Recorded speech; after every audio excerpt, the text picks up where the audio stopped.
Welcome, man. I was just saying, man, Torrin knows how this goes. Welcome to the Tim Black Show. I got my brother from Florida back here. It's been almost a damn year, but I got him back, man. I had to pay him. How much was Aries complaining about? Oh yeah. I didn't have to pay him. Ain't that something? Yo, folks, my friend Torrin Walker, welcome him to the Tim Black Show. What's good, Tim? It's good to be back, man. It's always a pleasure to chop it up with you, my brother. And I love what you're doing with your platform. So anytime I can come through, I'm here. Hold tight, man. I got this thing playing on my other computer. Hey, TJ, could you kill those windows on that other computer, son? Listen to that echo bullshit. You can close all that down, man. See, man, see how I get Look, janky when you come on, you know what I'm saying, the Tim Black. See what I'm saying? hey, brother. I didn't that little man that goes on live shows goes to everybody's show. He pulls off the wires and grabs, start yelling in the mic. I know that feeling. Trust me.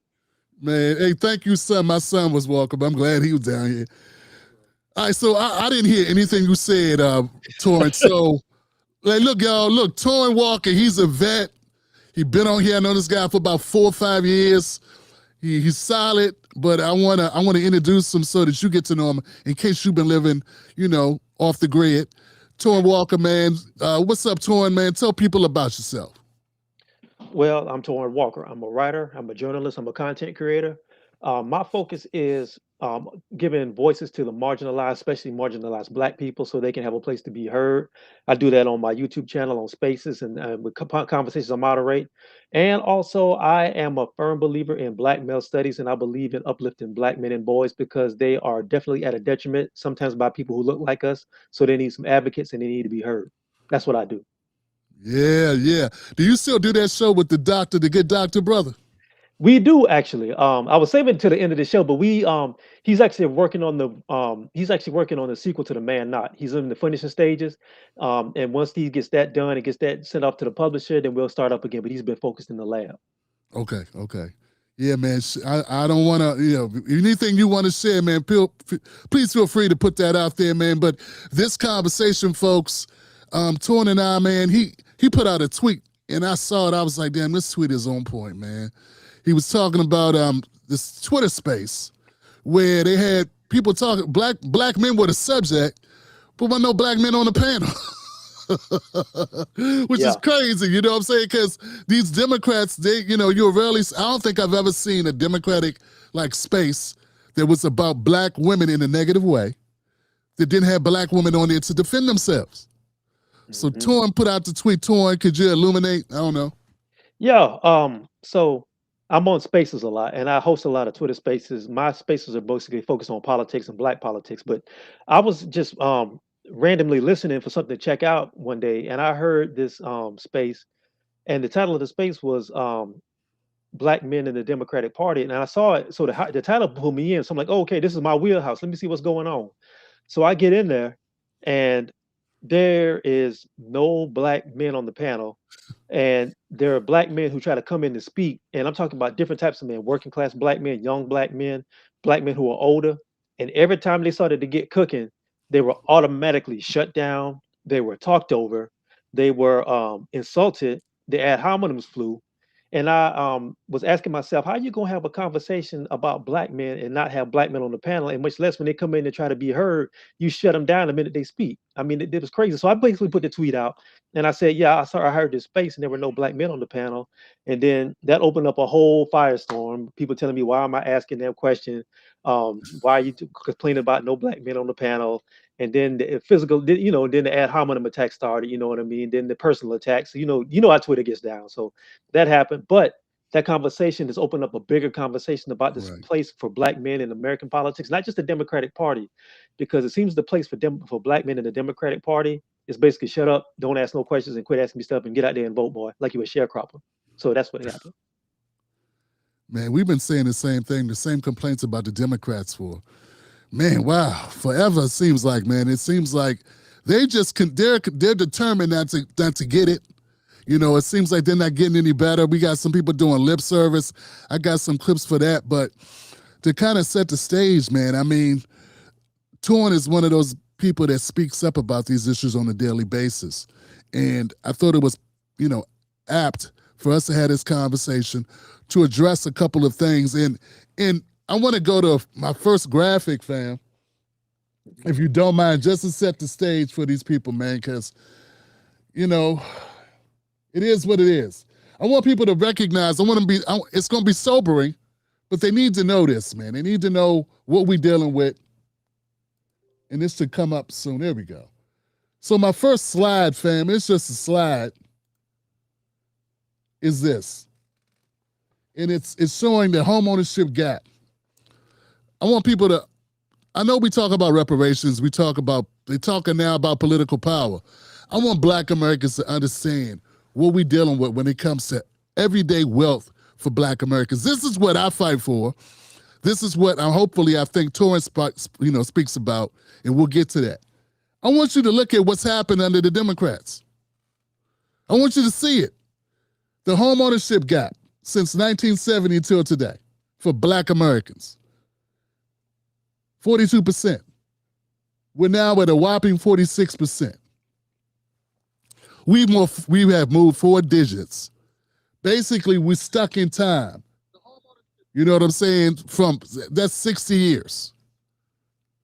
And it's unacceptable.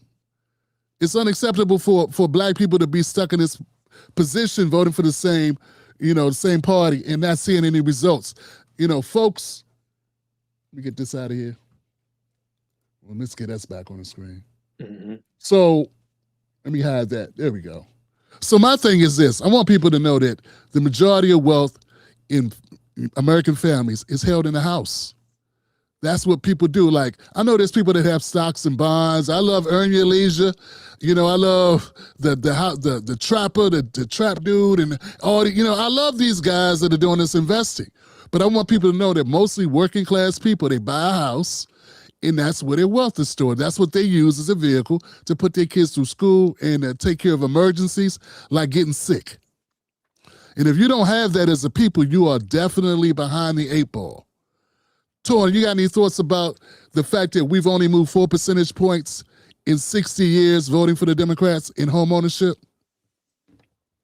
Yeah, this is a complicated subject, but if we're going to have that conversation, we got to go back to the beginning. Most people know Lyndon Johnson because of the passing of the Civil Rights Bill and the Voting Rights Act, things like that. But people forget that while that was going on, a lot of his social American programs were basically wrapped together under this thing called the War on Poverty. And the idea of the War on Poverty was basically based in the Moynihan Report. Now, the Moynihan Report was drawn up by Daniel P. Moynihan, who was a liberal senator from New York, I believe. And he basically said that the situation, the problem with chronic Black poverty in America was really the problem of the Black man. The Black man had been underemployed. The Black man had been disenfranchised for decades after Reconstruction and the Emancipation Proclamation. And he said a way to fix that was to basically re-enfranchise the Black man so he could be able to create a Black family and then create Black wealth and have a baseline to build on. Now, the way that played out in liberal policy was the data that Moynihan put together said that the Black woman is the main breadwinner in the home. And it was true at that time because the Black woman was the only one who could really gain gainful employment on a mass scale, either being domestics or working at the home or working for other working in white people's houses. So the way those social programs were laid out was saying that since the Black woman is the main breadwinner in the Black family, even though the report says that enfranchising Black men will lift this community out of poverty, what we're going to do is we're going to gear our social programs toward uplifting Black women. That means we're going to send family resources, we're going to send finances, we're going to send federal funding to be ensure that the Black woman is secure. And there's nothing wrong with that. Here's how it played out. The only way that played out in liberal politics, especially like in major cities, was if you were a Black woman and you had children and you wanted to get aid for dependent children, you could not have a man in your house because the man was seen as the primary breadwinner, no matter the fact that you had this disenfranchisement I already talked about to basically ostracize him and help stop him from being a breadwinner and being a provider. So you had women who became dependent on the state to the point where you couldn't even have a man and a woman even get together. She was already dependent on the state because she had been ingrained to depend on the state, which means a man couldn't have any place in that home because unfortunately the government became her man. And there's a movie that I tell people to see called Claudine, came out in 1972 with Diane Carroll and James Earl Jones. It talked about these issues, and James Earl Jones was a garbage man, obviously poverty, working class man, who was trying to build a house with this woman who was played by Diane Carroll, who was a domestic and had 6 or 7 kids. There are scenes in the movie where every time he spent the night at her house, the social worker would pop up, who was the liberal, good white woman who has our best interest at heart. And she had to basically put him out on a fire escape or hide him in the closet and throw his shoes in there so they wouldn't know he was in there. I'm giving everybody all this background to understand why we get to the place now where a lot of the needles that should have moved since the 1960s have not moved more than 4%, because there were things in place and there were situations put in place, and there were things in situations put in place to make sure that a man and a woman who were black could not advance as a class. I hope that wasn't too much. No, it wasn't too much at all, man. Exactly what people need to hear is the context around it so that they understand it historically, what we've been up against, and that it was deliberate. Like, these are intentions. This is what presidents do. It's too often, Tor, man, I got people defending presidents. They don't defend Trump, but they defend all other presidents that are Democrat. And they say that they couldn't do anything. Well, in this case, we saw that Lyndon B. Johnson's did a lot, right? So, yeah, that notion that we are unable to move forward, it's because of us. Like, the idea that black people are in the position that we're in is totally due to us. It's due to some lack of achievement. We don't want to be successful. Black men wake up every day and say, hey, we just don't want to do it. We want to go get drunk and hang out and go gambling, go to the club. No, that's not true. What it is structural obstacles that have been in our way that we've had to deal with. We support personal responsibility, but we also need to hold responsibility to those people in office who set the terms and set the policies that impact black Americans. So that's what I'm on. I also want to go to another clip, if you don't mind, Torrin. It's the same. It's a screenshot. Just further context, because I could talk to Torrin all day, but I want you, as the viewer, to walk away with something that you could screenshot and use that's, going to provide some more relevance. Here's my other favorite graphic. It's not, it's not going to make you feel good, but it's the truth. I want people to know about the racial wealth gap. Once again, we talk a lot about reparations. Let's talk about wealth. And when I say this to folks, I think Torrin, I think part of it's me. I don't stress it enough. Since 1970, the average black family had a dime for every dollar the average white family had. It's only improved 7 cents since 1970. For 60 years, we've been voting for the Democratic Party once again.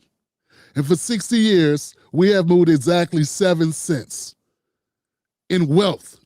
Now, that's not counting inflation. We're not counting the inflational impact, because we all know 7 cents in 1970 is not the same thing as 7 cents in 2026. But until you can wrap your head around the enormity, until we wrap our heads around the enormity of what we up against, it sounds like we just shitting on Democrats. It sounds like I'm just complaining and going after the Democrats. They also frame Torrin and I as Trump supporters or just Democratic haters. The reality is, I'm looking at these numbers, and I'm saying if that's our party, that's the party that black people vote for 90 to 95% of the time, every election, them numbers should be much better than that. To say otherwise to me is to be making huge excuses, and we can't afford that. Torrin, what are your thoughts about that graphic? Well, man, I'm not surprised at that at all. I've seen some of those numbers. I didn't know they were that dire. And I think the number they're saying, like the black wealth in this country collectively will be at zero within by 2025, not 2025, but like 2035 or something like that if things continue. Yeah. Yes. But to your other point, man, you're absolutely right. There's people, and I do understand it. People get upset when they see black men like you and me constantly criticizing the Democrats. But the way I respond to that is this: if the party that holds, I think the last research I saw from Pew was like 83% of the black vote, 83% of black people who are registered voters vote Democratic. If you put all your political capital into the party that's supposed to be representing you and supposed to have your best interests at heart, it's in your best interest to criticize that party when they fall far short of what they say they're supposed to be doing. So I mean, if the Republic, if most black people voted Republican, we'd be criticizing the Republicans if these numbers looked like that. So I think it's absolutely right and correct for somebody who's right thinking and this has some discernment to be able to criticize the party and criticize the leadership of that party that claims to be for you and supposed to be your advocates. That's just common sense. You would do that in a relationship. Why wouldn't you do that in a political relationship if you feel like you're being left in a lurch, something's lacking? Yeah, absolutely. You know, I use this analogy and I say, you know, if you go to a store to return an item or you want to complain about a purchase, you know, it has to be a store that you actually bought something from. In the Black American community, we not buying from the Republicans. So let's stop bringing up Trump and the Republicans. We're criticizing the store we've been shopping at for 70 years, fam. That's all I'm doing, or 60 years. Pretty much without fail. Torn said 83 years, I stand corrected. 83% of our vote. And remember, that's those of us that vote, because I'm sure, you know, half of America don't vote, and I'm assuming half of Black America also doesn't vote. So of the people that do vote, 83% have been casting their votes, Black Americans, for the Democratic Party. If we are where we are, and the Democrats are fighting for us, we need better fighters. If we are where we are and these people got our back, we might need to get somebody else to have our back, because this is not working. We move 7 cents on racial wealth. This is, you know, I don't know how you make that okay. We got folks that want us to have the power to vote, but what the hell are we voting for? Exactly. And I think it's if you're a political advocate, or if you're a political party or an operative of a political party, you should welcome critique from the people who you presume to represent, because that's the only way you can really improve your messaging, and that's the only way that you can really improve the work that you claim you're supposed to be doing for the people. You should be out there every day talking to people. You sometimes that means getting yelled at, sometimes that means getting cussed out, but you got to take that if you're going to claim to be a representative, because this is the people that you're supposed to be listening to. It's just the way it works. And if you automatically attack people who have strong critique of you, then I feel like you're really not worthy to be able to be a representative, or you're there, which happens a lot. I know, surprise, surprise, in the field of politics, you're there for your own opportunism or your own best interest. And that doesn't serve anybody outside of yourself. It's sort of like that Twitter space you said you attended, where they wanted to talk about their issues, but they didn't want us to talk back. I don't know, man. Maybe they've been watching too much of the Democrats in operation, and they're kind of mimicking the same style of community outreach that the Democrats participate in, because that to me is crazy. I mean, an opportunity, even if people are disgruntled, that's your opportunity to correct the record. Right? You get an opportunity to address the issues, you know how they do, you know, you say, hey, this is not working for me. I say, okay, fine. Explain to me why it's not working. Let me tell you what I'm gonna do for you. And it's like other groups, they get the proper consideration when they voice issues. It seems, maybe it's just me, but it seems like when Black Americans have concerns, questions, demands, it seems like we're told to shut up and dribble. But other groups, not so much. No, that's absolutely true. And we can even go into the granular of this and get deeper with it. Now, this is what some people gonna get mad, but this is where we're supposed to have a strong conversation, so we're gonna do it. Um, it's not necessarily true that Black people are ignored and overlooked. The fact of the matter is that Black men specifically are ignored and overlooked. Because if you are a Black woman and you're connected to the Democratic Party, What? it's like, yeah, remember that old commercial when E.F. Hutton talks, people listen? Yeah, I When the remember black that. when Black women in the Democratic machine speak, everybody listens. Now that's starting to change. We finna get into that in a minute, but people listen. Um, and we understand that because there's a history of Black women being advocates through political change through the traditional political process. So of course they made inroads, they're able to build on that. But Black men have too. But it's only been in the last 8, maybe 10 years where this idea that Black men should not ask questions about the party that's supposed to represent them. And not only should they ask questions, then you are wrong for even presuming to ask questions about the party that you feel is lacking in defending you and lacking in supporting you and lacking in representing you, to the point where people will actively come out and shout you down and scream on you and call you everything but a child of God if you are a Black man and you decide that. Now, I don't think, now there's some distance between this, because the Democratic National Convention and the Democratic Party establishment, They don't normally do that because they don't want to get their hands dirty and they don't want to have to answer any questions about why you're talking down to black men like this. What they'll do is they'll get their consigliaries and they get their people who are the button men or the button women to get on these spaces and get into like these public access forums and get into social media and basically tell black men to shut the hell up and be the hell quiet and don't ask me no questions or I'm gonna hit you in the mouth. Basically, is what you get from their advocates. And I also want to be clear about all that by no means that all black women in the Democratic Party feel this way, but the Right. ones who get platformed are the ones who do, and they're the ones who are sent out to try to downplay black men. I'm curious to why it's been happening. You specifically say the last 10 years or so. I'm trying to think back 10 years ago, and only thing that comes to mind if that benchmark is Obama. Is that what you're referring to? Not necessarily, although he was a part of that. Obama is a part of it. Well, let me put it like this: what Obama represents is a part of that because Obama, and I got caught up in it too. I'm not gonna lie. Obama represented that the final boss of moving on up. You know that that generation that went through civil rights, went through getting hit with the water hoses, getting the dogs put on them, to 1964 when we get the Civil Rights Bill and the Voting Rights Act. A lot of that generation were professional people, but they couldn't really access what they were doing because of segregation and legalized disenfranchisement. They went into the workforce. They went into corporate America. Some of them became entrepreneurs, but a lot of them went into just corporate. If they weren't entrepreneurs, if they didn't go into the C-suites, they became workers in corporate America. You know, those are the people who grew up watching the Jeffersons, watching the men who like worked themselves up to the deluxe apartment. Obama represented the final stage of that. And a lot of people, and I know for a fact because you know in Atlanta sort of like was the capital of that, was the unofficial black capital of Black America. Obama represented that. You know what I mean? And what he did was him going in there. It gave a lot of people who went into that, came out of that generation, the idea that he made it. Well, there's no excuse for anybody else, so everybody else should be able to come along. It was basically a more refined version of "I got mine, you got to get yours," which we know as a people doesn't always work. So criticizing the system that allowed Obama to become the head of it and criticizing the system outside of that made you look crazy because they can always point to Obama and say, "Well, no, you're making excuses because there goes Obama." Obama's one man, even though he's the president. That's one individual. He wasn't Marcus Garvey. He didn't have a boat with the great stuff called the Black Star Line that's going to carry us all back to the promised land. That was him, and he won on his success and his team. And I'll never discount that. But I'm saying he represented that class of people who believed in that. And I was one of them, and I freely admit that. I thought his success was our success, and it was on the surface from optics, but it wasn't in reality.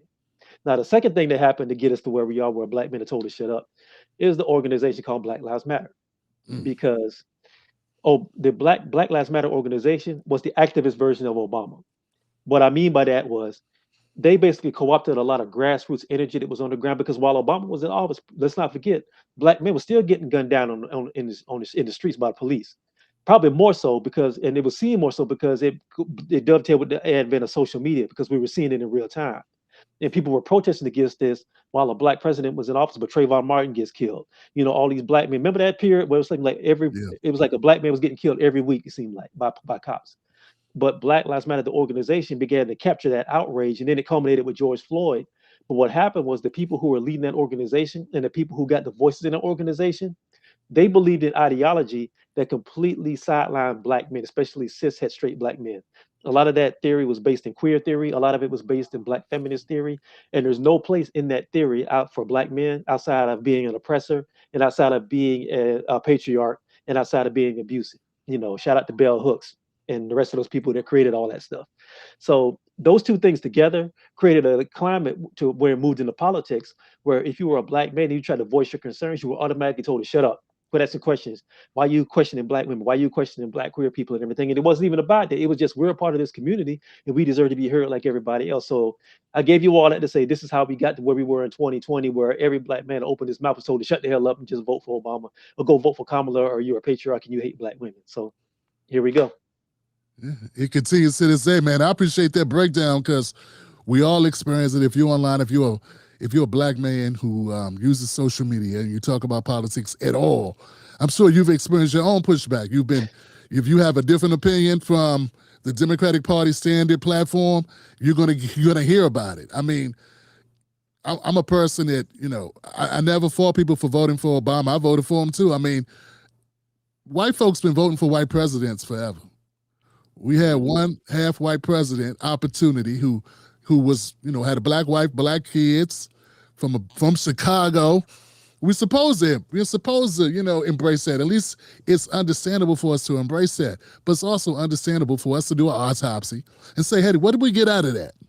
And then we learn from it and say, okay, this is unacceptable. We wouldn't accept it from a white president, a Democrat or Republican. We would be upset either way if our needs are not being addressed, if our issues are not being, taken seriously as black men. So we should be able to have have our own agency to state that. Every other group has agency, and they should be able to express themselves. I'm not against them expressing whatever concerns they have. I don't know, man. I think, Torrin, I'd like to move on to some of what's happening now, because something's crazy, bro. It's like the way that we talk is, some would consider it revolutionary or rebellious, right? At least against the Democratic Party, because how dare we speak against the Democrats, right? But I'm noticing that there are others who are typically considered mainstream pundits, commentators, elites, what have you, who are now speaking a little closer language to what we are usually speaking. They're now questioning, if not the Democratic Party, they're questioning certain policies. You know what I'm saying? Yep. Yeah. So man. I got a number of clips. If you wanna go to that, we got a couple things on the till here. We got let's go to the Black Agenda, because I think we get to the reparations, but let's go to Black Agenda first because it's short. I could not believe when I saw this clip. I think you've seen it as well, Torrin. It's some folks who have been very successful in black media and who have served in, corporate capacities. And one was an elected official. And now they sound like us a little bit. What happens in these races often is these individuals focus on grass top blacks. They focus on the preachers, not the pews. People like Al Green helps us to readjust, what the center looks like, what reasonable looks like in debates and also in negotiations. And so his voice and his cane will be mightily missed. Because when your campaign raises 50, 60, 70, $100 million, and there's not one black millionaire that you've created. But when you ask us to show up and show out, when you ask us to vote like our lives depend on it, when you ask us, when you tell us this is the most consequential election of our lifetime, and all of that is true, what are you going to do for the people? I need you to have the Black Agenda in front of you. And I need you to go through that and figure out which among those issues are you prepared to sponsor legislation on. Yeah. Democratic leadership is saying, wait until the midterms. Wait until November. I don't want black people to wait and be behind the 8 ball another day.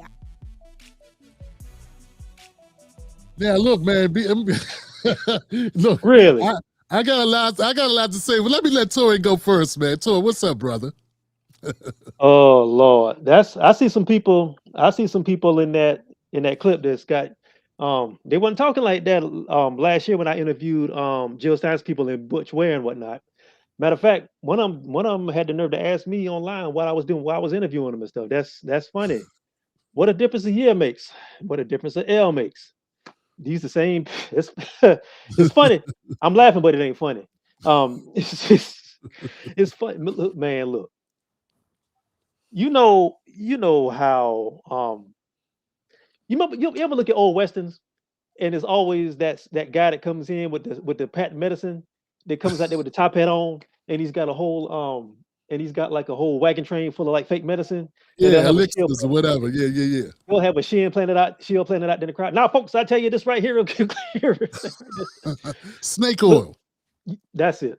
What's happened? Look, I'm gonna tell you what's happening, brother. Those are the people who I like to call the Negro whisperers. And what I mean by the Negro whisperer, my definition of that, these are the buffer class Negroes. These are the same people Malcolm X talked about, and even Martin Luther King talked about towards the end of his journey. He talked about that class of black people who have the ear of the power structure, and instead of connecting the power structure to the people on the ground, they go back and they listen to what the people on the ground are saying, and then they go back and they interpret their version of what the people are saying or what they think the people should have to the power structure. And that worked for a very long time, for almost a century. That's been good for us. But in the past 8 to 10 years, ironically, with the advent of social media and the fact that the people on the ground and the rank and file and the working class can speak for themselves now, and they can't, and they're too loud to shut up. Right. These people are looking for work, and they got one or two ways to go. They can either get closer to the power structure, which is beginning to shed them, and we're gonna get into that in a minute. They don't have the influence they used to have. Basically, Candy laid his clothes, and Steven got to come out of the house, and or they can try to co-op, which is what a lot of them do, and try to come back home. So they try to co-opt the grassroots talking points and try to act like they're the people who are leading that and put themselves in front of it. So that's what they're doing, man. These people looking for homes, man. These people trying to find a political home and somewhere they can keep riding that hustle on. That's what's going on with that. But everything they said is everything that black people on the grassroots and the activists and everything have been saying for the past 10 years. They're biting that style. Absolutely, That ain't man. Yeah, man. Hey, look, Torn said it all, but I would just add that it is insulting that we've been out here fighting this good fight for so long. And these are some of the same people that were criticizing us while we were doing that fight. You know, it'd be different, Torn, if they came and said, look, I've learned my lesson. I now see clearly that the rain is gone. You know, if they said, hey, I hit my head and I had an epiphany, you know, or I don't know, the ghost of Malcolm X came to me and it was with, you know, Paul Mooney, and they came to me in my sleep and they, you know, and they talked to me and they said, get your shit together. And they smacked me upside the head and I woke up and it was like the ghost of Christmas past. And now I seen the light, but they're not doing that, Torn, man. They're acting like they've always been on this, that they've always been riding for working class Black Americans. It is an insult that they think they could just saunter in and just co-opt our messaging. The problem I had with it, Torn, is that, you know, there are people that are not watching us enough who may actually think these people mean well. They might actually think these people are going to stand on business. Now, if you weren't going to stand on business in this game, you got to be willing to lose shit. You got to be willing to lose opportunities. You got to be willing to lose access in certain pathways, right? And if you're unable to make that sacrifice, then you can't stand for Black people, because I'm telling you, tomorrow, the way shit happens, tomorrow there'll be another issue. And you'll have to choose again. You have to keep making choices. So temporarily you're making one choice to do one side of messaging. Tomorrow you're not going to be able to keep that agreement unless you are truly committed to Black Americans. Black Americans are demanding because we behind the 8 ball as a people. Some other people got the luxury to play games. We don't, when we're sitting at Black wealth being 17 cents for every dollar of a white family. We don't have time to play games with people that want to go for acting jobs with the DNC. So that's why I'm concerned about it. That's why I'm speaking on it. And also because Bakari hit me up one time and was shitting on me. Literally got my phone number, was like, yo, man, why'd you be calling me? So I'm letting Bakari know, man, I'm calling you up, Bakari, because you deserve the work. And because you on that bullshit, you can come on this show or you can go on Torn's show as well. I'm sure Torn will have you. And we can have a real conversation about where Black America is. And I'll explain to you face to face why I got a problem with your sudden heel turn on the messaging. Yeah. But since you mentioned it, man, let's put it all out there. I think because people see me online, they forget that I'm actually do this for real, and I am a journalist, and I'm in the NABJ, and I'm in some of the same circles as some of these people. So some of them, I don't say I know, but sometimes things get back to me, and I hear some things the way they speak. And first of all, I see two things happening here. First of all, I need the public to understand that these people are wind socks. They're going to go whichever way the wind blows. If the political winds move one way, they're going to run that way to present themselves to be in front of it. If the political winds run another way next week, if the Democratic Party picks Gavin Newsom, they're going to run over there and jump on Gavin Newsom and tell everybody Black to shut the hell up and be quiet. They was dancing with Jasmine Crockett and twerking and everything else. Now that she got the boot, now they're trying to find something else to latch on to. And now the grassroots is something they feel like they can get on top of. So I get that. So you called them, you said I think it was funny that you said the ghost of Malcolm X come visit him. The ghost of Malcolm X ain't gonna visit him. The ghost that visited them was Dathan from the Ten Commandments. Remember Edward G. Robinson in the Ten Commandments? Yeah. How every time Moses tried to lead his people to the promised land, he was there complaining. And remember, he was a collaborator with the Egyptians, right? And the Right. minute Moses went up on the mountain on that, remember that movie that comes out every Easter that everybody know. I know it by heart. Everybody, grandma made them watch it. Everybody, the first thing he said, let's make a golden calf and worship this God and stuff. Forget about Moses. We finna go over here. That's who they are, man. They ride with the wind. The good thing about this is this shows the power of grassroots messaging. And it shows that grassroots messaging is being heard in the corridors of power, because trust me, those three people would never say any of that stuff they just said out their mouth in that clip you said if the grassroots wasn't so loud that they could never be that they couldn't be overtaken anymore. So that tells me what I tell people all the time, that these people who are in these corridors of power, and for everybody listening and watching, y'all need to understand this, and I say this as many times as I can repeat. The people who do political messaging, people who are consultants, people who craft messaging and campaigns for politicians, they sit in these Twitter spaces. They sit online.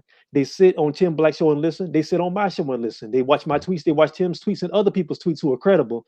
And they pick and listen to every single thing that Black people on the grassroots are saying. And they crib stuff and they try to figure out what they can use for their own ends, which I think is a good thing, because that also means that it's time to start checking people who come into the grassroots and try to try stuff like they're doing, like Angela and all them other people is doing. Because I remember how she was on the Breakfast Club shouting down Jill Stein when she tried to go on there. And Jill Stein was the only candidate who was an independent who had a clear agenda for Black Americans. She was the first person before Trump and definitely before Kamala that said, we have a plan for Black Americans that can move towards reparations. But in the meantime, this is our economic plan. Nobody else did that. And this is an agenda for Black people you say you're supposed to advocate for, right? Why not be the hell quiet and let the woman do and play out her platform instead of rolling your neck and doing your sister girl thing and going like this, copying Kamala? How does that help Black people in who are rank and finally going to work? Yeah, man. First, on some real talk, man, Torn, man. These are your colleagues. So I want to give you props for being willing to address that and talk about it directly, because, folks, it's not something you're going to get every day, where a journalist is willing to disagree with other journalists that are on the national stage. You know, it's not something people do often. That's all I'm saying. Torn is standing on business. I don't want to put him in any situation where he gotta, where he gotta deal with them. I'm saying what I'm saying. This is Tim Black speaking, and ain't nobody gonna stop me from talking shit. I'm gonna say this.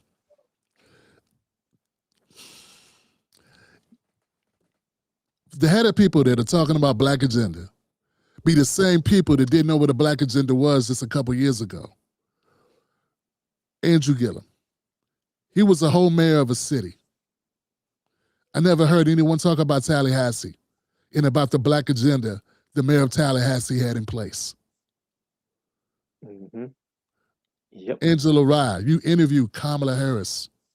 Not once, not twice, I think 3 times. I never remember you holding her feet to the fire on anything. In fact, it was more talk about her playlist, her cooking, and other frivolous bullshit than it was talk about the Black agenda. And mind you, Angela Rye was talking to the person who could have been the president of the United States of fucking America. And what'd she do? Give her a softball interview. Mm-hmm. And unlike Roland and unlike Oprah, I don't think she got paid $500,000 or $250,000 to do it. She did that shit for free, on the low. I don't think it gets any lower than free. She did it on, I think it was the Root or the Griot, or one of those. So for the record, fam, they had him coming out. Look, they had these particular, like, I'm used to people being hacks, but these particular hacks who have such a trail of breadcrumbs of the shit they've done, and I'm just gonna stop there. That's just 2. Bakari, you the AIPAC baby. For you to take as much AIPAC and be so supportive of AIPAC and Israel, and now to be coming out here talking bold about Black America, cut the cap, son. We all see it. The contradictions are glaring. Once again, we are not going for the bullshit.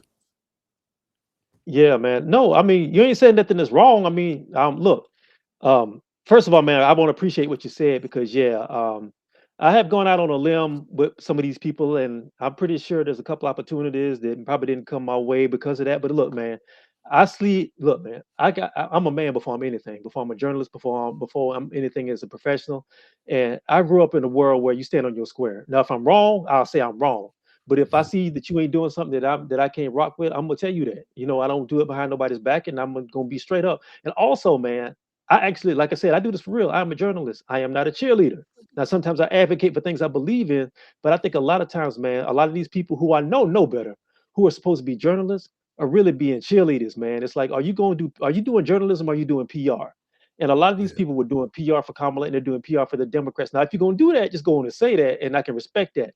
But don't claim to be a journalist and you're out here doing this rah sister girl, black girl magic stuff when that doesn't add, when you're not even asking any hard questions. And ironically, I'm going to say something that's going to make people mad again, but it's okay. That's what I do.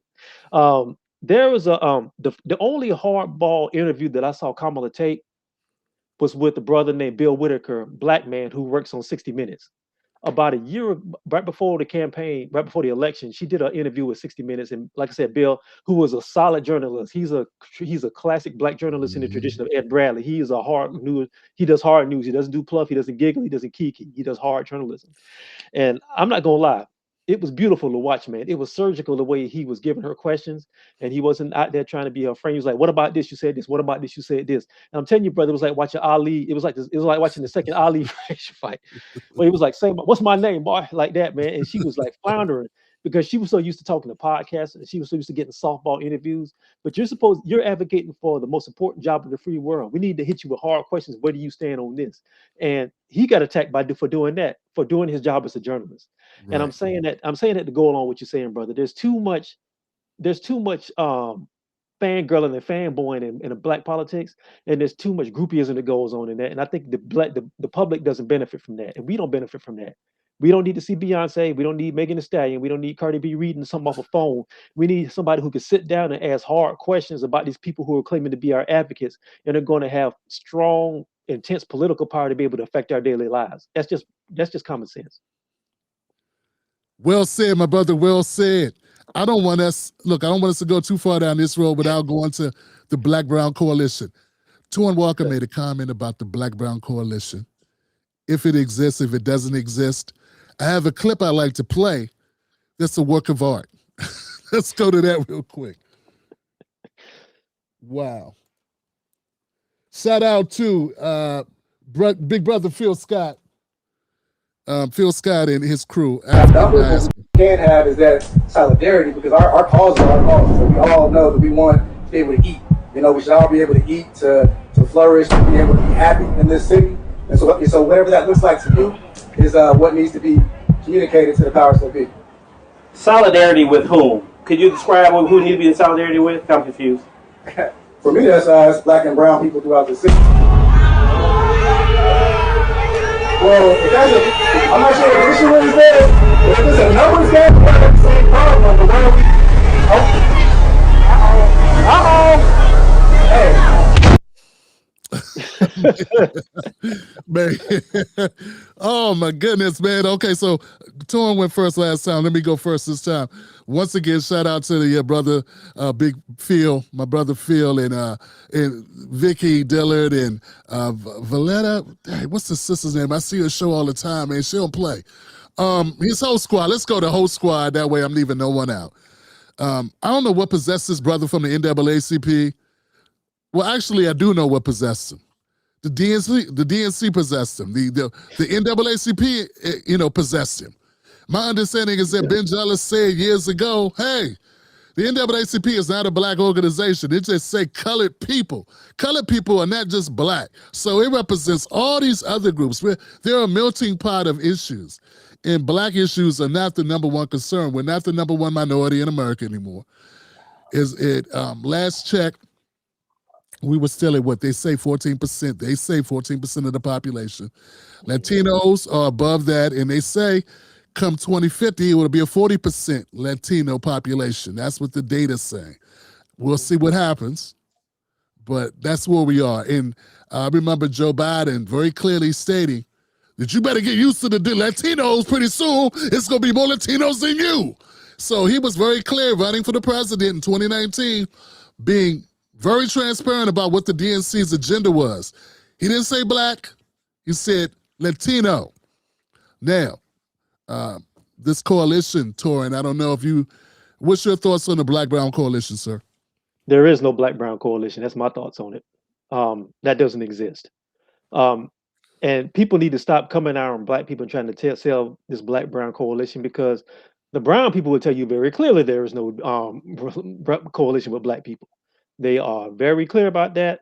They are very clear about the fact that, and they've been clear since the 1950s when the NAACP, ironically, and SCLC wanted to partner with like some Latino organizations, and Felix Tejena very clearly said, "Let the Negro fight his own battles. I do not want to partner with those people over there. We're over here, over there." And we should have taken him at his word. Honestly, I'm gonna be honest with you. I don't want to get too off of your question, but honestly, I'm not mad at them for doing that, because this is what people do. And like Malcolm X says, I prefer the wolf to the fox. I prefer you telling me straight up, I don't like you, I don't rock with you, and I got nothing for you, so we can move accordingly. My issue is with black people. Like I said, I don't know that brother, because the brother looked like he was in over his head, or he thought he didn't expect the Sandman to come out and start booing him on that. But people like that who try to come to black people and try to sell that, knowing what the real reality is behind closed doors in a lot of these meetings and things like that, those are the people I have an issue with. Because there's an opportunity there for us to build our own political power again, instead of going around here trying to look for handouts and looking for friends over everywhere else. And people done clearly told you they don't like you like that.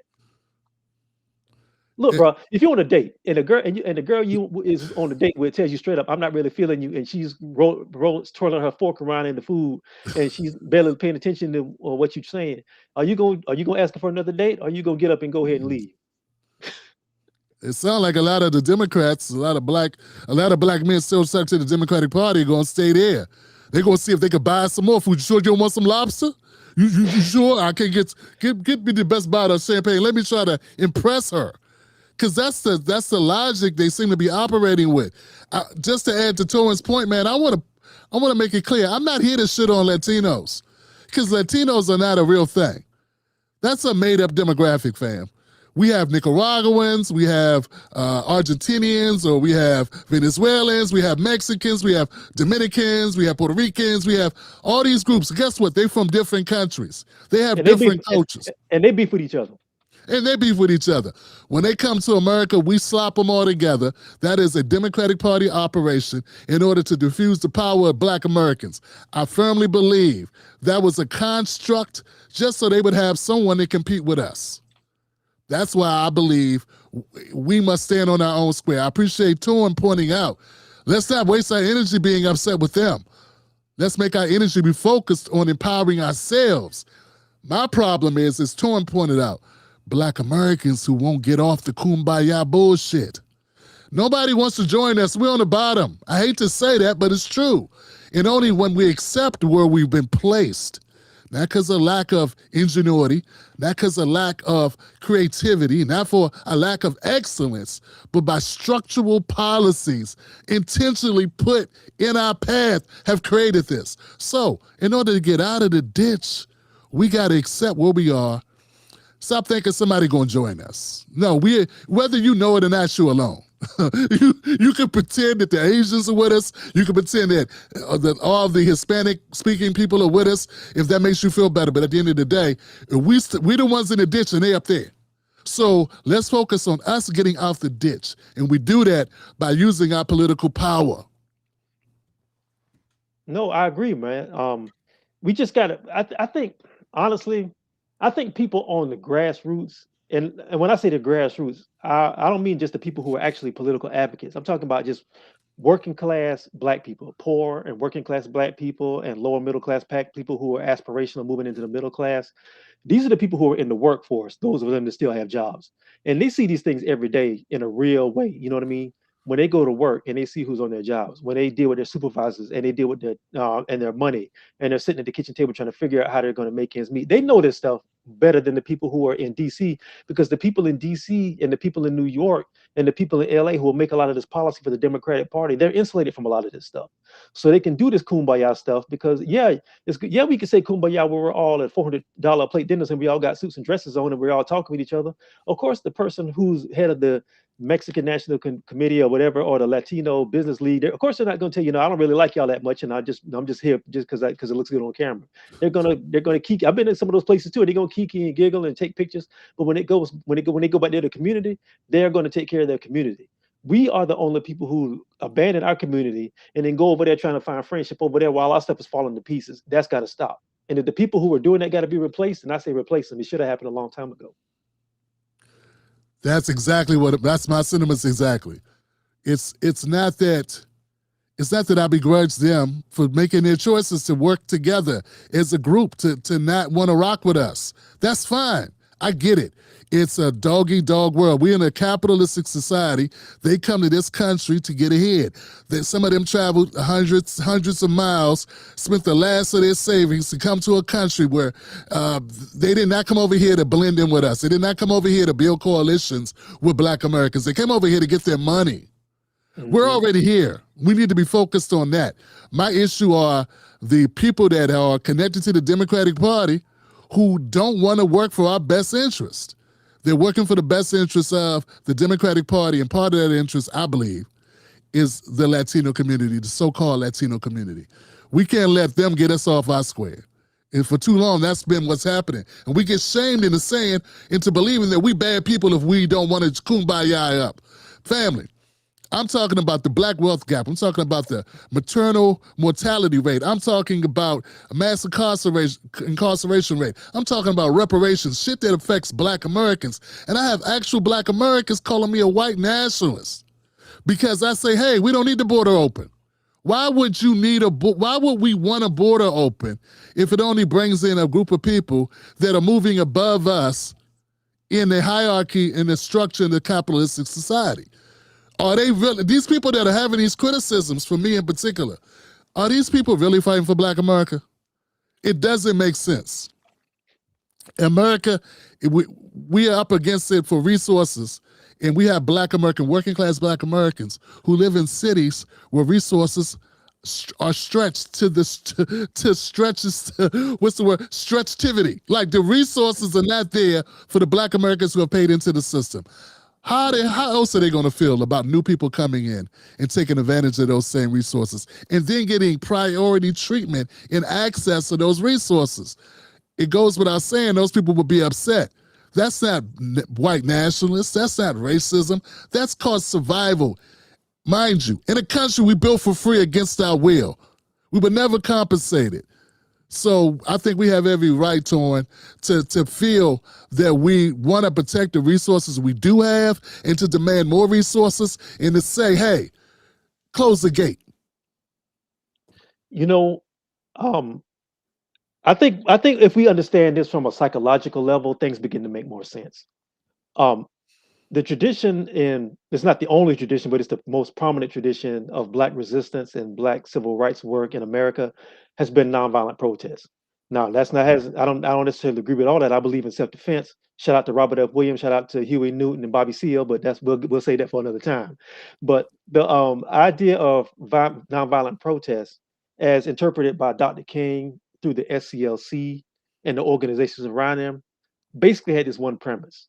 And people forget that Dr. King spent time in India studying with Gandhi, which that's a whole nother conversation that we'll get into another. That I don't think that was necessarily culturally connected to Black people, that particular thing. But anyway, the core of that message was, we are going to appeal to the humanity of our oppressor, meaning that we are not going to raise a hand against our oppressor. We are going to allow the world to see what our oppressor does to us. And eventually, after he beats us in the head long enough, he'll eventually feel ashamed of himself and he'll begin to see our humanity. So that means we got to embrace his humanity, and then eventually we'll become a giant brotherhood of man. Well, brothers, let me tell you something about human nature. Tool that tends to get stepped on usually remains getting stepped on. And if you don't enforce some sort of harsh consequences for your abuse, that abuse is going to continue. Is it right? No. Do I believe in it? No. But this is the way of human nature for certain. And it's also the law of nature if you watch enough PBS. If you don't enforce some harsh consequences for you being messed with, this is going to continue. And I'm saying all that to say this. That mentality filters down through the way Black people still engage with like social issues and civil rights issues. We think that by embracing everybody, that everybody will eventually embrace us, and then we'll all lift up on this boat of called the brotherhood of man and humanity, and the rising tide lifts all boats, which is a term you hear a lot of the Democratic shields and a lot of their operas say, rising tides lift all boats. No, the boat is going to lift up immigrants, and it's going to lift up people who are not Black, and then they're going to kick you off the boat and watch you drown and laugh. Gosh. That's just period, point blank. Now, are you going to listen to leadership that tells you to be happy, to find joy and find purity in drowning, or are you going to find a leader that's going to knock the people off the boat and get an oar and try to build a boat for yourself? I made my choice. What y'all gonna do? On that note, fam, I want to move to reparations, because part of what needs to happen is reparations. We cannot be afraid of the topic, and of course we're not, but we have some people that seem like they don't want to address the issue. I don't care how popular it is, we need to have a conversation. Melrose, Mike. Name and briefly, what's on your mind? Hey, yo, as I look around this room, if you're 35 years old or younger, raise your hand. 4 people. So here's the thing. Y'all in trouble. Yesterday you had Al Green up here talking about we need a Secretary of Reconciliation, and then that's going to include what he said was reparations, which, by the way, wasn't reparations. Reparations is more than a check, but the very first thing it is a check. And come this year during the midterms and in 2028, if you don't have our check, you won't get no vote. No check, no vote. Yeah, I know that ain't what you want to hear, but that's what's happening. All of y'all in here, with all due respect, you're beautiful, but you're old. You're not talking to the youth. You don't know how to talk to the youth. You're trying to tell us what to do. We're not having it no more. So if you want our vote, you got to come with our paper. We're not scared of Trump. We're not scared of anybody. Biden is a racist. Trump is a racist. Kamala is a racist. And if you don't have our money, you don't get our vote. Yeah, who are you?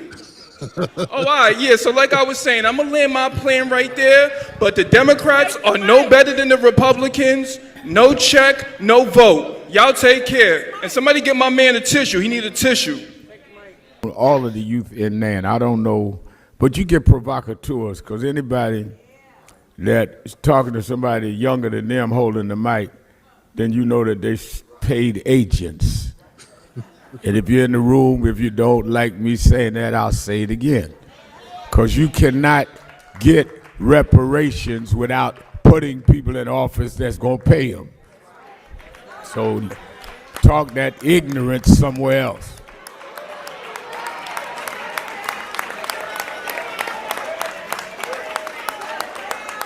No, people talking about we have been for all of our existence fighting for reparations, made every candidate pledge to it.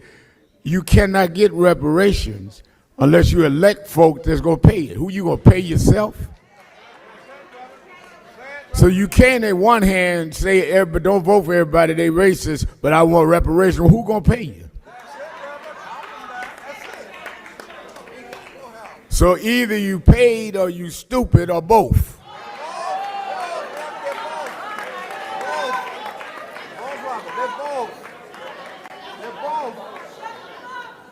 I mean, I don't see nobody standing up. I didn't see whoever it was, but yeah. I guess we can leave it there. I don't want to play too much of Al. Torn. Yeah. Your boy. Get your boy, Torn. Man, look. First of all, shout out to the brother Melrose. In the interest of disclosure, I actually reached out to him after I heard that clip, and I interviewed him on my space about a month or so ago. He's a really articulate young brother. But here's the thing, man. There's definitely a generational disconnect between the old guard of the civil rights era and the young guys. And a lot of that arrogance that I talk about a lot that Al displayed, I don't see what would have been so hard of finding out who that brother was and having a conversation either privately or bringing him up to the table to talk, because the brother was really on point with the things he was saying. He may not have said them in the way that they wanted to hear it. He may not have used the King's English, But look, man, if you're trying to really focus on this sort of stuff, he was not wrong. These people, some of these people in their 70s, some of them in their 80s, eventually they go into the upper room and God gonna call them home. And you're gonna have to have new blood. Same thing politically. You gotta have people who got the same fire of the youth, they got the same ear of the youth to be able to have these conversations. Your way worked for your way at that time. Their way is going to work for them, and you can't come at people with that condescension, man. That's something that the Democratic Party, not just the Democratic Party, a lot of these older people who came through the civil rights movement have a lot of that condescension and arrogance too, and it's not going to benefit them no more because the young kids is not trying to hear all that. You know what I mean? They'll cuss you out in a minute. And sometimes they may not necessarily be wrong with that because some of them probably do need it. But I'm just saying, you got to have conversations and we got to be real about the fact that people are frustrated and people want something and they're demanding more than just feeling good and a sticker for their vote. They want something. I think that should be applauded. The young people are that passionate about this issue because it's not going away. The grassroots have made reparations applied a policy plank that serious political candidates are going to have to engage with one way or the other. It's not going away. You're going to have to deal with it. Absolutely, brother. And to your point, fam, it was an opportunity for Al to bring the young man up, had a conversation right there, and use his skills or his abilities to communicate and to set the brother straight. If the young man is wrong and you can prove that, prove it in front of your audience, right? Mm-hmm. But they don't want to do that. Instead, what they do is they talk while we're not in the room. They talk to their audience about us and then smear us in the process. The young man represents many other people that feel exactly as he feels. Once again, it's a missed opportunity by Al. Excuse me. It's also whack as hell. We got an agent calling somebody else an agent. That's crazy. I'm going to leave that alone, but I thought it was kind of funny. You know what I mean? Yeah. Spider-Man pointing at each other. It was kind of funny, but you know. Good one. Excuse me. Yo, Torin. The reparations arguments look like it's changing a little bit, man. I saw some people actually advocating for reparations who I've never heard advocate for before. That's really crazy. There must be a bag in the air. I'll love to see who you've been hearing because that's funny. That's crazy, man. I got this clip, man. I just stumbled upon this, man, and I couldn't believe it, what they were saying, fam. Shout out to president who has decided to not only pardon the insurrectionists that he sent to the United States Capitol January 6, 2021, but also he has now said, I'm going to pardon you. I want you to set your path in order. And I also want to give you some money for doing it, Joy Reid. He said, don't even worry about the $10 billion that I believe the IRS owes me. Let me also ensure that they have money. They can apply to 5 commissioners, Joy, and get paid. But when we ask about HR 40 or reparations, even for a study, they don't want to touch that. What you got, sis? Apparently, reparations are something that MAGA is in favor of. And now that we know, I think that it's really important for us to act on the information that we have received. Now that we know that a president can, without Congress, without going back to Congress, because who knew? You know, there's a fund that Congress has pre-appropriated, as you will know as a former congressional staffer, that sits there in case there are settlements that the government needs to make, so they don't have to keep going back to Congress every time. Donald Trump has now tasked his Justice Department to dip into that settlement fund to the tune of, and you gave me this information, $1,776, in order to give reparations to the insurrectionists. Well, now that we know, sis, the next time there's a Democratic president, I don't want to hear anything about them not being able to do reparations. I don't want to hear it anymore. Okay, so now that we understand the uses of power, we get to apply to that too. So the next time there's a Democratic president, we don't want to have a commission. We don't want to have Congress do a study. We don't want anyone to do a study. You are going to start issuing reparations to the descendants of African, formerly enslaved African people, to the Tulsa survivors' families, to the families of the survivors of every massacre that has taken place with the government of the United States either standing aside or participating. Because now we know that we can do reparations. So guess what, Papi and Mommy Chulo? The Black people are going to be coming up to the table to get reparations. That's number one. Okay, so we have now suddenly we have advocates who have been in the media. They've been in the media again. We got a lawyer, and I know Angela Rye is a lawyer. I don't know Joy Reid's her credentials to that, but she is a seasoned anchor. Notably world known. And I'm surprised she didn't know that there's a thing called executive orders that presidents have access to that they, the same powers that Trump's been using to get shit done. Well, all presidents have that same access. It didn't start with Trump. It's just Trump is focused on what he wants his agenda to be, and he's executing that. Doesn't mean I agree with it, but I'm saying this is how power works. So I'm looking now at these people talking about reparations and using the R word a whole lot. Where was such power when they had the White House? I don't know if we're going to be here to see another Democrat. I don't know if there's ever going to be another Democrat in office the way the Democrats are going. I know I ain't voting for them anytime soon. But when time comes, will they actually stand for reparations, demand their party, bring the HR 40 to a vote? I mean, these people have been in politics all this time, Torin. They've never been pushing for HR 40 to be even brought to the floor for a fucking vote, Torin.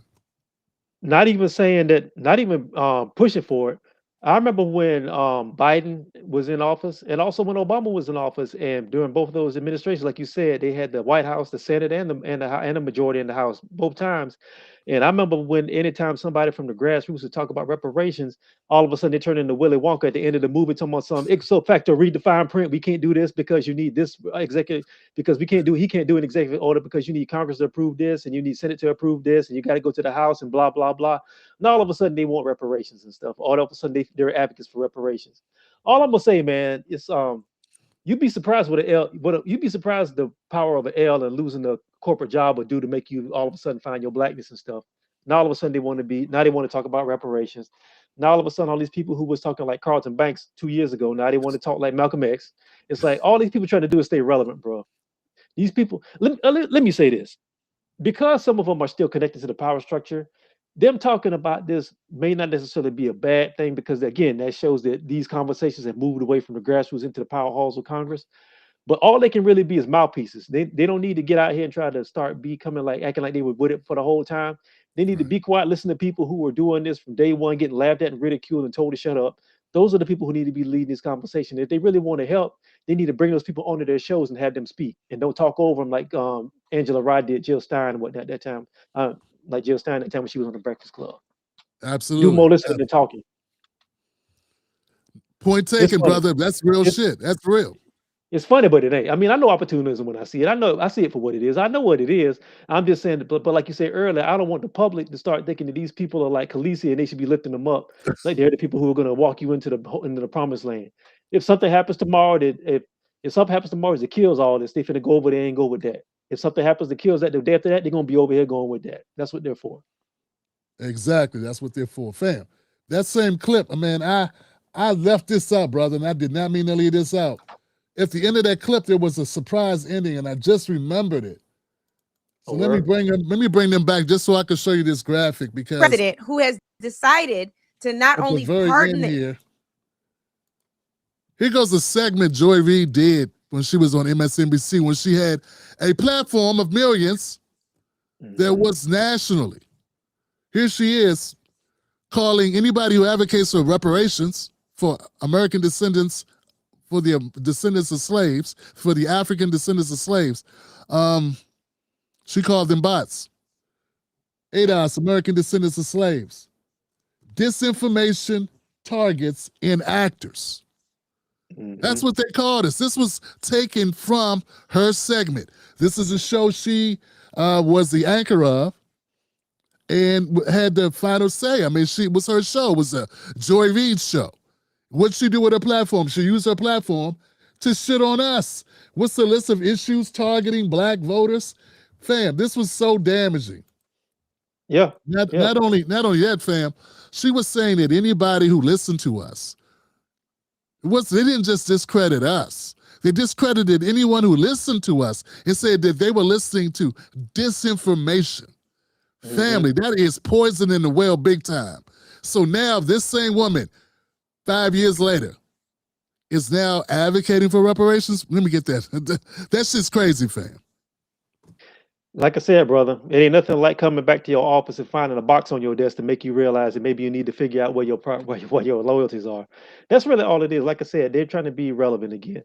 But yeah, I've forgotten about that. So thank you for bringing that up. But yeah, that was sort of like the talking point across like a lot of black, a lot of black talking heads in media because they're not black media. Or black talking heads in media is sort of like the brief that went out was that, anything that talks about reparations or anybody's talking about it is either a paid agent or they're a Russian bot, which I love. Somebody called me a Russian bot back then. Somebody called me one a month ago, and I got actually, even though I did live in Europe for a while, just so people know, and I do have one of the fur hats. I think I might start doing shows with that Russian hat I got and everything. Is have some Soviet Red Army choir music going on to really make them go nuts. But no, but seriously though, it's like it's insulting in two ways. First of all, you're insulting the will of people who are frustrated with the political process and want to see some tangibles for what they want and what their vote is supposed to be worth.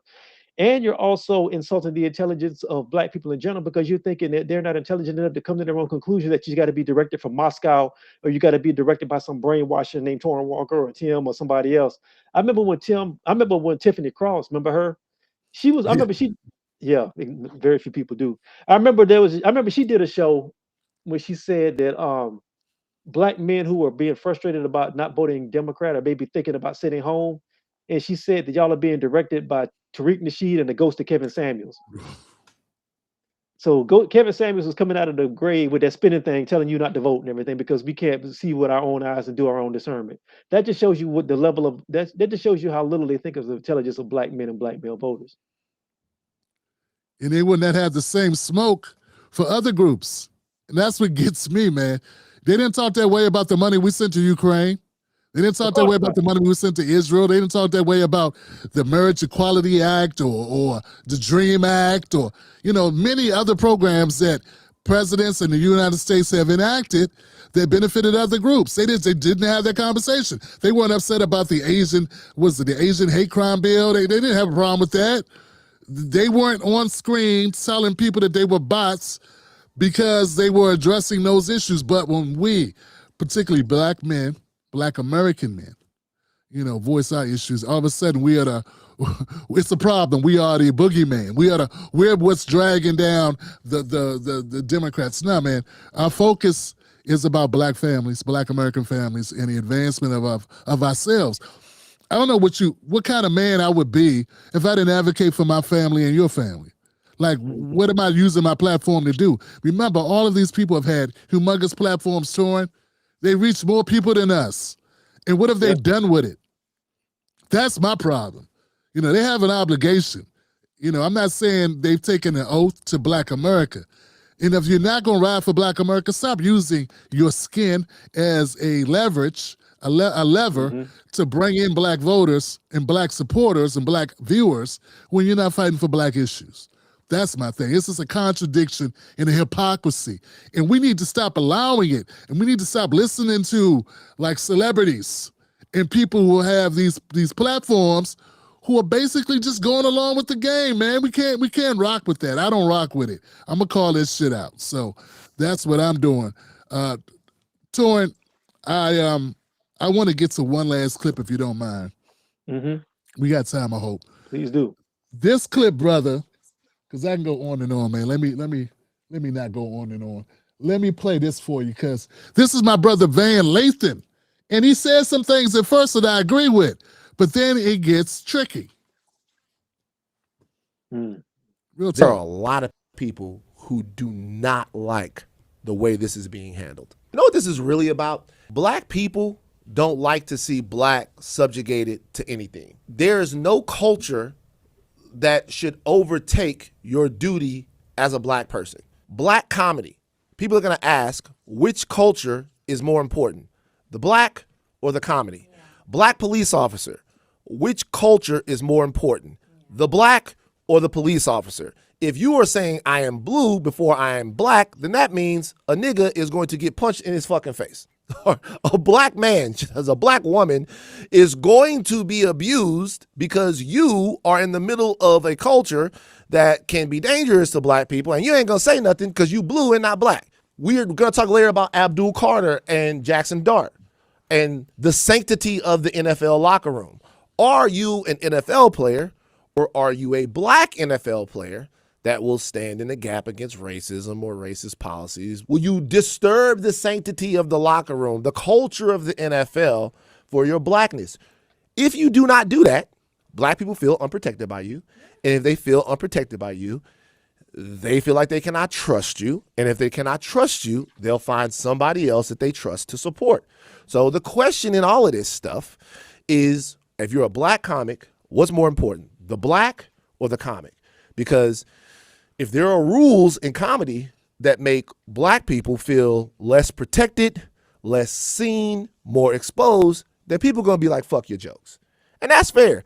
But when people are asking them, it's important that people know, Kevin Hart or anyone else, that they're not asking these questions like with an objective view of the lens of freedom of speech in America. They're asking these questions in context. And the context is 400 plus years of some of the worst torture, degradation, and disenfranchisement in the history of the world. And it's difficult to put that to the side for a laugh. So, hey, Torn, man, I've done a video on this, so I've had time to think about it. I don't know if you've ever seen this clip before. He just did it this week. He's referencing Jackson Dart, the quarterback for the New York Giants. He's also referencing Kevin Hart in the jokes at his roast, notably the joke by Tony Hinchcliffe about George Floyd. So, but I feel that what he's really talking about is an important issue that I agree with, and that is Black America has to be prioritized. We have to prioritize Black America above all other cultures and all other issues. So if you're a cop, you're a black cop, or you're just a cop that happens to be black. Are you a black actor, or are you just an actor that happens to be black? And it's real important that the distinction be made. My only problem, Torrin, is he won't apply this logic to the Democratic Party. Democratic Party is not a black party. It's a white party with some black people in it. It's a white party with some black people sprinkled, a little bit of sprinkles. And now, based on that Section 2 change, it'll be a little less sprinkles. But at the end of the day, it's the same white party. My problem with Van, and I've spoken to Van, and Van's giving me an earful too when I criticize him.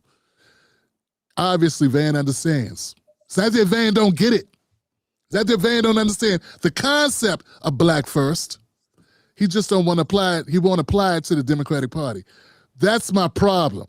I apply it to the Democratic Party because it's a lot more important that we stand on business with our politics than we stand on business about a damn roast at fucking Kevin Hart's roast or Jackson Dart introducing Trump at a New York Giants event. Those are stupid reasons to stand on business, in my opinion. When you compare them to, you got a whole political party electing presidents, and you want to stand on business then? Yeah. The floor is yours, Torrin. You know what, man? Sometimes I love my people, but sometimes we got a bad habit of majoring in minors. We'll put so much effort into trivial shit, man, and things that take a lot of air out of the room, but they don't really move the needle politically. You know what I mean? And I understand, look, and I totally understand somebody who works in media. I understand the importance of symbolism. I understand the importance of optics and things like that. But I think sometimes we get so caught up in optics that we forget the fact that sometimes you got to have some sort of substance, and you got to have something substantial to back your optics. The whole thing, I haven't said anything about the Kevin Hart thing and the whole the George Floyd jokes, because honestly, man, it's irrelevant to me. Did I like the jokes? No, I didn't. But I love Dave Chappelle jokes, and some people hate everything Dave Chappelle says. That sort of thing is relative. I get that. Now, whatever Kevin Hart is, whether he's a nocturnal marsupial or not, or he's just going along to get along, that's something that he got to deal with in his own household, in the mirror of his mirror. That ain't got nothing to do with me. It ain't going to affect $1 of his money. But when we talk about politics, you're absolutely right, man. And even talking about, like, I like Van, to be honest with you. I think he's one of the few brothers that does kind of ride that line, but sometimes, just in my opinion, sometimes he rides that fence a lot, and he doesn't want to come all the way in with it for some reason. But I will say this. Yeah, we got to stop thinking that the Democratic Party is basically a rest haven for black people that we built ourselves. Yeah, we put a lot of equity into that, and we put a lot of political equity into it. But I also think that we got to stop believing that Democratic politics automatically means black politics. Right. Black politics is its own separate entity, or at least it should be. And it shouldn't be beholden to any party, whether it's the Republicans, whether it's the Democrats, whether it's independent. Black political will should be its own separate thing that stands on its own without having to be tethered to either party to be able to do that. And honestly, that's how everybody else does it. That's how Asians do it. And people don't realize Asian Americans are some of the least. They vote the least out of the. I think they're the least. The demographic that votes the least in presidential and in state elections, but they put their money and they put their resources behind candidates. Jewish people, we see the way they move and everything. They don't necessarily vote, but they have huge lobbies and huge influence that goes outside of their actual population and numbers that move policy that way. Black people, our politics is based on, do you like me or not? Okay, we all come to the cookout, and that's no way to run politics. It doesn't work. And to be honest with you, I think the generation coming up, and even some of the elders, let me take that back, not the elders, but the people who are 30, maybe 40 and down, I think they're getting tired of seeing that white man come to your church and clap offbeat every 2 to 4 years. And they're tired of seeing him show up, kiss your baby, and eat your food and sit up in your restaurants and joke with you. And then you'll never see him again for another 2 to 4 years. People are demanding stuff. And if you notice, a lot more candidates are getting pressed when they're out here on the campaign trail about what are you doing for Black people. And I welcome that. That's how a political entity, that's how people and a population is supposed to move politically. Go wherever you find power. That's why I always love the fact when Ice Cube put that thing out and he said, I'm going to go over to Trump. If you don't talk to me, I'll go over and talk to Biden, even though he got barbecued for it. But I think that's where politics needs to move in the modern day going forward. We got to start thinking about Black people and start thinking about a Black political body, not as a Democratic body or political party. Where are we going to get our power? How can we pull ourselves out of this hole as individuals and as a collective? And what do we do with that? I hope that answered the question, man. It does. And I like to take the moment and just say, yeah, I disagree with Van on a couple of issues, but to your point, brother, I mean, I had Van come on the show. He came on my platform, so he couldn't cut my mic. I could cut his, but I didn't. You understand what I'm saying? So I want to say, yeah, we disagree on some things, but he had the courage and he had the openness to come on our platform and have that conversation. So did Shamichael Singleton. So these are people that we might disagree with, but at least these people will sit down and talk to us. At least they'll come on a platform that they don't control and take harsh questions and have a dialogue. At the end of the day, we don't have to be a monolith. Maybe Van truly does believe differently than I do. Based on ethics, being ethical and being real, maybe he just sees it differently, and I get that. But there are others who won't do that. They won't have a conversation. They'll shit on you. they'll make blanket comments about New Black Media, but they will not have an actual conversation with New Black Media or anybody in it, Torn or I, directly, where we could actually address these issues. Because look, I don't have to make content going at people. We can talk, but if you ain't gonna talk to me, I'm gonna talk at you. If you won't speak with me, I'm gonna speak at you when you cross the line that I feel is the line. That's my job. This is my audience. This is what I do. The Democratic Party owes a debt to Black America. Period. We all know it. It is what it is. Every Democratic president has admitted, particularly the last Democratic president, said if it were not for Black Americans, he does not get elected. Period.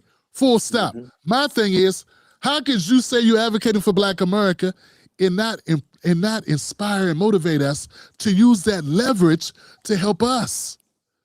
Too many times, Torn, we got these people wanting to use our leverage to help the Democrats. It should be the other way. I shop at your store to get what I need for my family. I do not necessarily shop there to feed your family. That may be the result of what happens, right? But that's not my intention. With some of these gatekeepers, Torn, it's like their job is to preserve the Democrats when it should be the opposite. Their jobs should be to preserve Black America and grow Black America. That's why we're sitting on the bottom right now. We can't afford to play games. It's not about your friends, guys. It's not about your friends. We need to cut that shit. It's okay. Like my last show, Torn, part of the title was, time to stop being nice. Don't be so nice. So many, man, I know they put these stereotypes out here about Black Americans, but overall, fam, we too giving. We too forgiving. We too nice.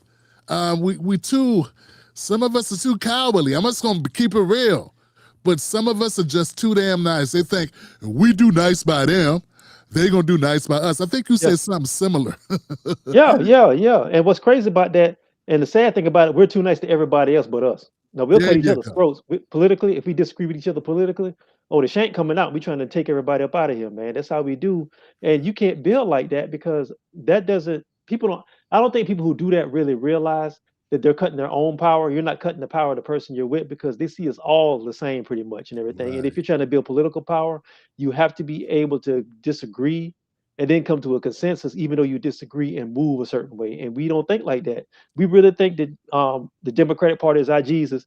It's almost like I like to use TV metaphors, but a lot of these gatekeepers, they really act like Florida when JJ painted that black Jesus picture and she was about to tear him up on good times and everything. She said, this is my white Jesus. This is what I grew up seeing and everything. Even after Michael said it was hair like wool and feet like fire. They don't want to hear that. That's their Jesus. And if you go against their Jesus, then you blaspheme it, and then automatically you need to be destroyed. They think like that. Man, it's like every time I have a conversation like this, I get some people that say, Torn, man, Tim, what's the solution? What's the solution? So before we close out, man, you think we should talk solutions? What we see our solutions? Absolutely. Okay, man. I'll take a stab at it since you came as a guest on my show. I'll go first, man. I think the solution is, I never say vote Republican. I'm not Stephen A. Smith. I'm not saying you got to vote Republican. But you damn sure got to be able to sit your ass on the couch if there's nothing for you to buy on the shelf. If there's nothing on the shelf for you, don't go in the store. I mean, what else you gonna do? You wouldn't do that in any other realm. Would you go into a store where there's nothing that fits you? I'm kind of a big guy. I'm not going to go in the super slim section.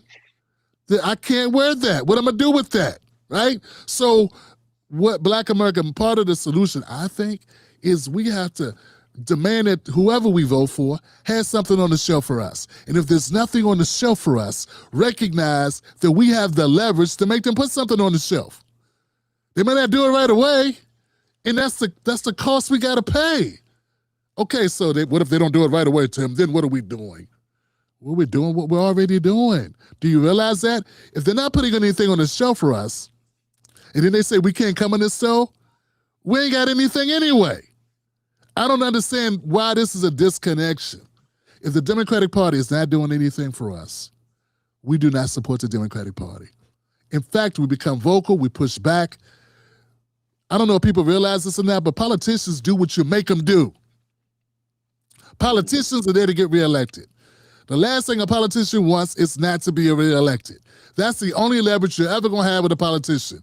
It is not rocket science. It's not magic. There's a job. You need a job. To be employed, you got to be hired.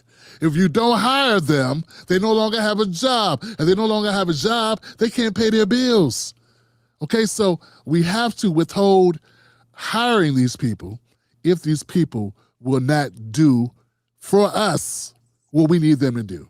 And I stated in the beginning, we wind this tape, I lay it out with the racial wealth gap. I lay it out with home ownership deficit. We don't have time to play. Torn Walker.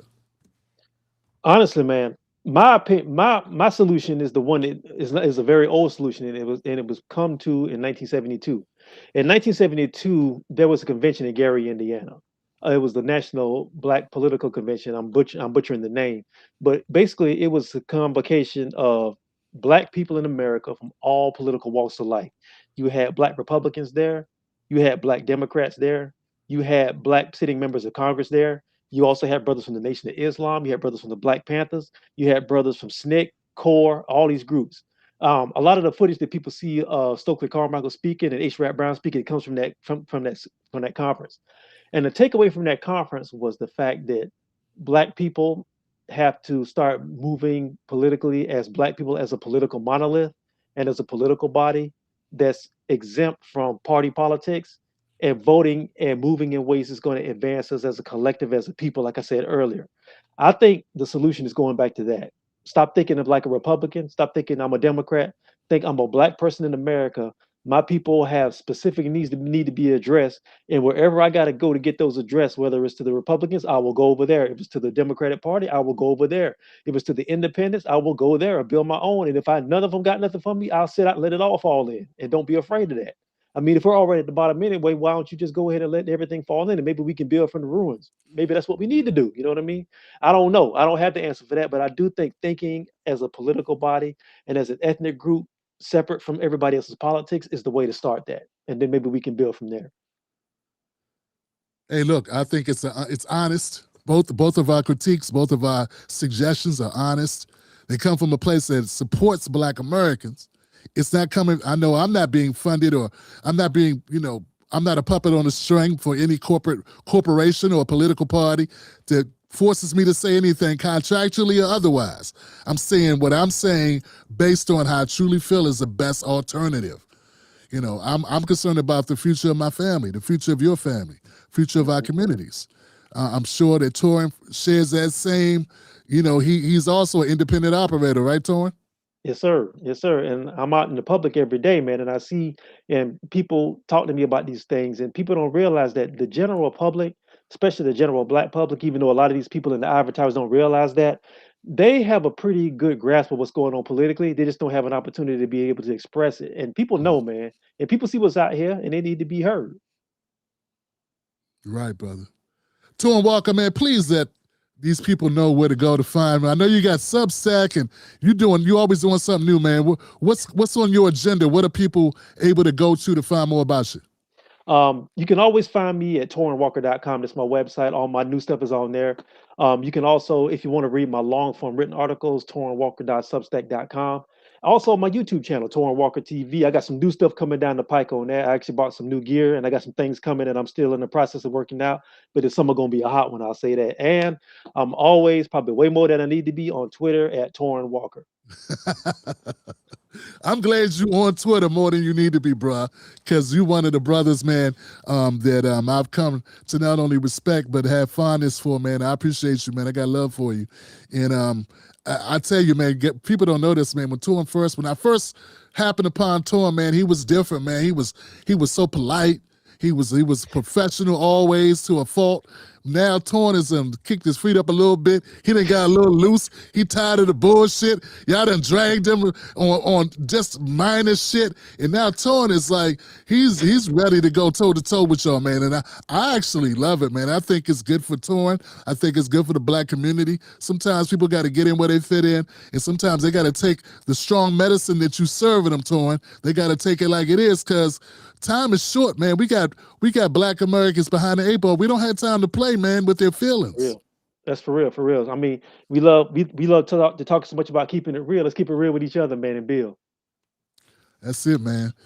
Look, y'all now. Look, y'all got to go subscribe to Torin, man. I got all these people commenting, fam. Damn, we got a lot of comments, man. That's a beautiful thing. Yeah, man. They say, look, someone said, they struck down the settlement fund. I didn't know that, but that's good news, man. Well, it's good to hear. Oh, really? Yeah. Really? Huh. That must have been the Trump fund, right? So maybe you know what that was? Oh, I'm sorry, brother. I didn't mean to interrupt you. Go ahead. No, you good. The $10 billion IRS settlement, I think. Yeah, you know what that means, man. Oh, well, that's good.